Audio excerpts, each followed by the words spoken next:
जय हिंद दोस्तों, JNG exam में आज आपका एक बार फिर से स्वागत है। आज अपन 2025 में होने वाले railway group D, NTPC, MP police, MPSI, UP police, UPSI इन सब के लिए साइंस के वेरी इंपॉर्टेंट क्वेश्चन लेके आए हैं जो वेरी इंपॉर्टेंट है। हम आपके लिए साइंस का एक टॉपिक बताएंगे और उससे संबंधित इंपॉर्टेंट 10 फैक्ट बताएंगे जो वेरी इंपॉर्टेंट रहेंगे। और जो भी इंपॉर्टेंट आज हम बता रहे हैं वो सारे एग्जाम में आई क्वेश्चन है, इसलिए आप ध्यान से पढ़ना। साइंस वेरी इंपॉर्टेंट है। अब आपकी हर एग्जाम में साइंस आनी है, इसलिए आप साइंस के क्वेश्चन अच्छे से पढ़िए। चलिए स्टार्ट करते हैं आज के इंपॉर्टेंट क्वेश्चन। इससे पहले आप वीडियो को लाइक कर दीजिए और अपने प्यारे चैनल को सब्सक्राइब कर दीजिए और पढ़िए। चलिए क्वेश्चन पढ़ते हैं। टॉपिक है पर्यावरण और कचरा से संबंधित प्रबंधन से ये क्वेश्चन आया था। टॉपिक था ठोस अपशिष्ट से संबंधित। ठोस अपशिष्ट में सामान्यतः घरेलू, औद्योगिक और कृषि अपशिष्ट शामिल होते हैं। रेडियोधर्मी सामग्री ठोस अपशिष्ट में शामिल नहीं होती है। ठोस अपशिष्ट में कागज, प्लास्टिक, धातु, कंक्रीट और जैविक पदार्थ आते हैं। रेडियोधर्मी अपशिष्ट को विशेष सुरक्षित निपटान की आवश्यकता होती है। ठोस अपशिष्ट प्रबंधन में कचरा संग्रह, परिवहन, पुनर्चक्रण और अंतिम निपटान शामिल है। अपशिष्ट का उचित प्रबंधन स्वास्थ्य और पर्यावरण सुरक्षा के लिए महत्वपूर्ण है। ठोस अपशिष्ट को शहरी और ग्रामीण क्षेत्र में अलग अलग तरीके से प्रबंधित किया जाता है। कचरा जलाना, कंपोस्टिंग और लैंडफिलिंग ठोस अपशिष्ट के निपटान के समान तरीका है। ठोस अपशिष्ट प्रबंधन में सतत विकास और स्वच्छता को बढ़ावा दिया जाता है। रेडियोधर्मी अपशिष्ट और ठोस अपशिष्ट का निपटान अलग अलग नियमों के अनुसार होता है।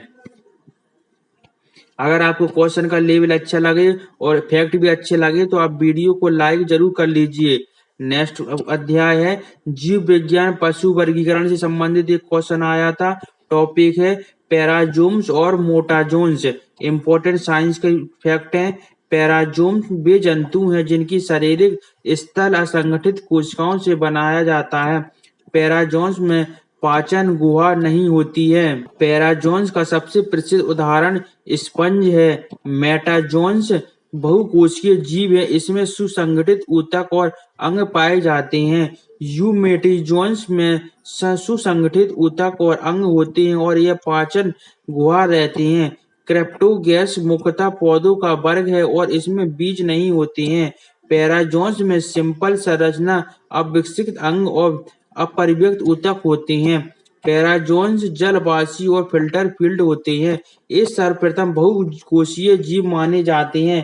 पैराजोन्स का अध्ययन पशु वर्गीकरण और विकासात्मक जीव विज्ञान में महत्वपूर्ण है।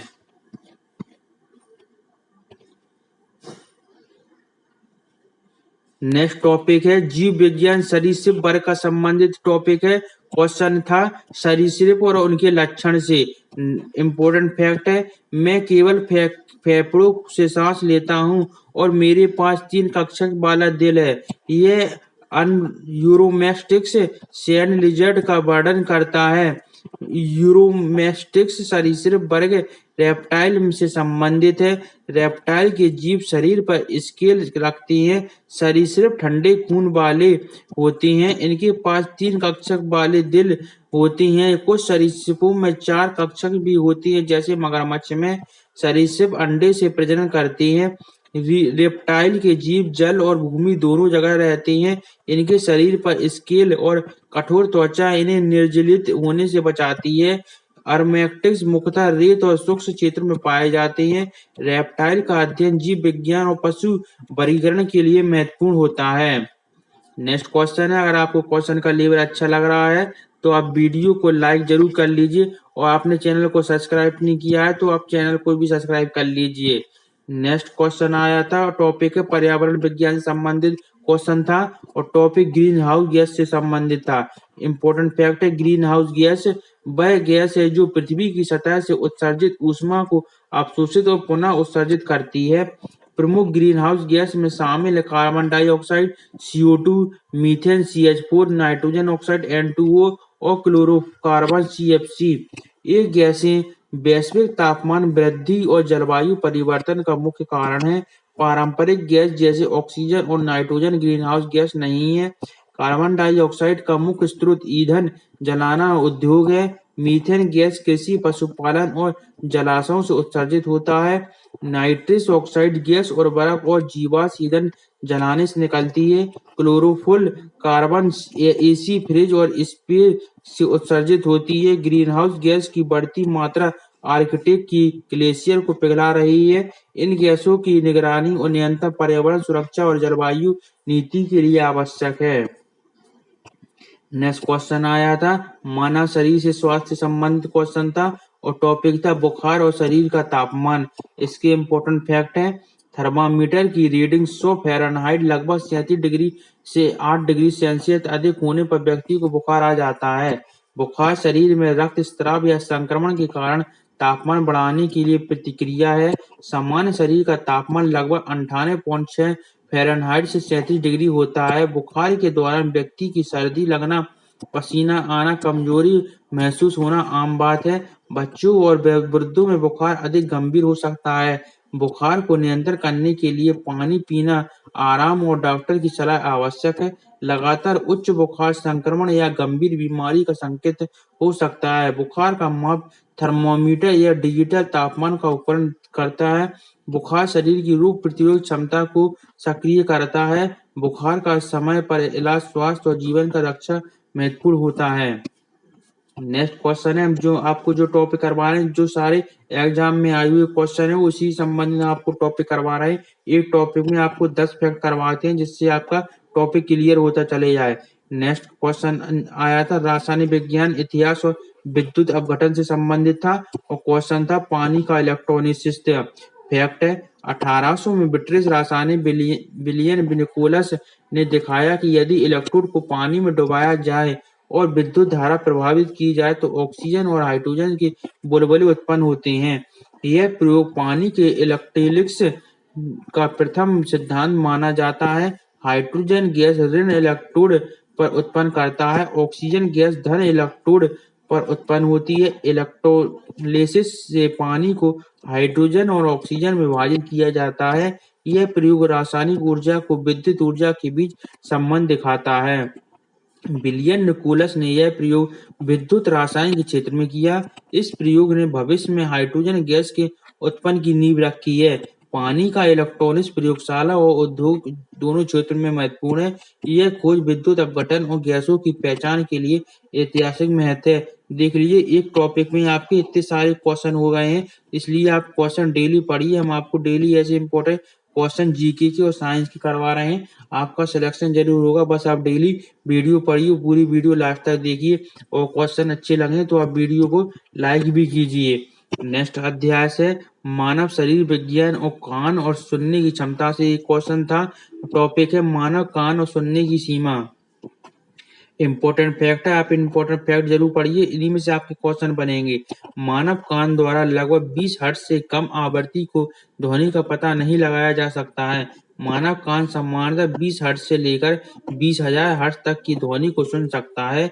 20 हर्ट्ज से कम आवृत्ति को इंफ्रासाउंड कहा जाता है। 20,000 से अधिक आवृत्ति की अल्ट्रासाउंड कहते हैं। कान की सुनने की सीमा आयु और स्वास्थ्य के अनुसार घट सकती है। इंसान की सुनने की क्षमता कॉन्विलिया में उपस्थित एसेंटी बॉल की कोशिका पर निर्भर करती है। इंसान की सबसे संवेदनशील 2000 से लेकर 5000 हर्ट्ज की ध्वनि पर होती है। सुनने की क्षमता शोर, कान की चोट और उम्र बढ़ने से प्रभावित होती है। ध्वनि की आवृत्ति और तीव्रता दोनों कान द्वारा पहचान की जाती है।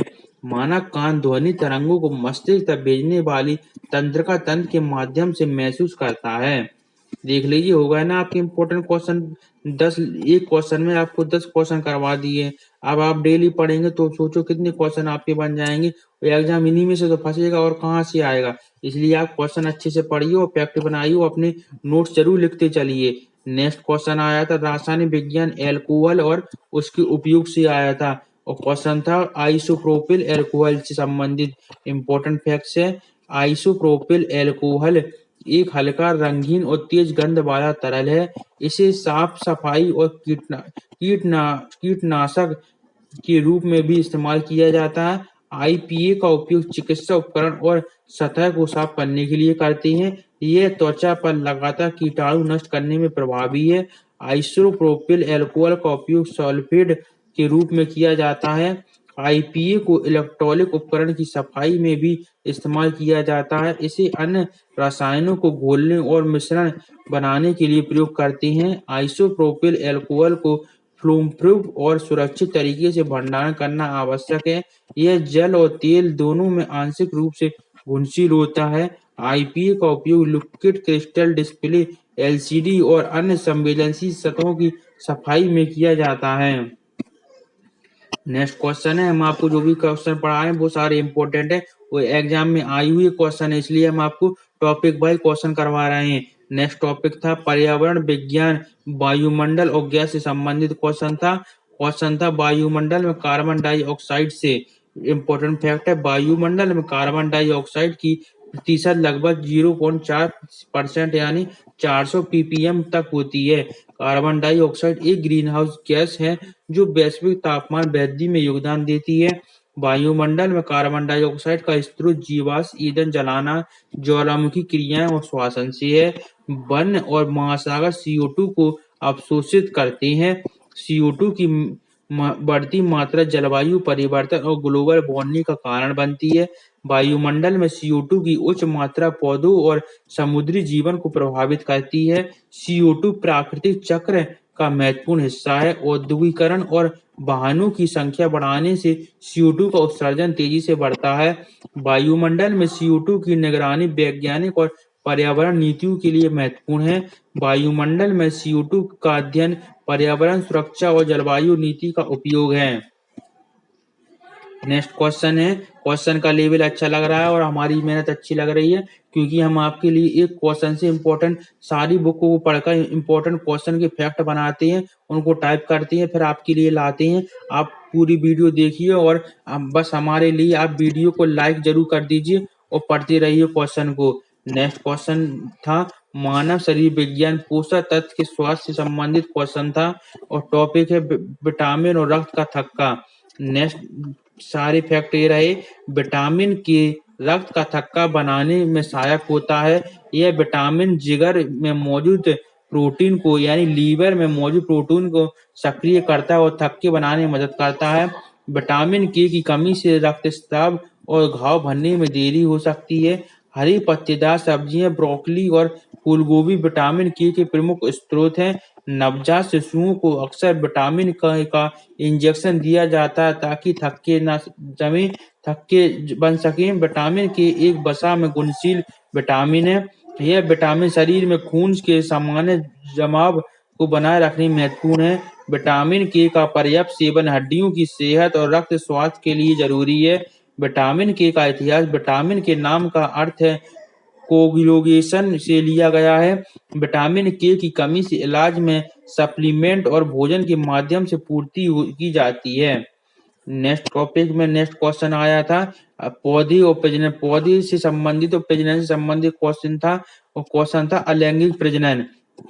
इम्पोर्टेंट फैक्ट है, स्टोलिन या रनर के माध्यम से पौधे अलैंगिक रूप से प्रजनन करती हैं।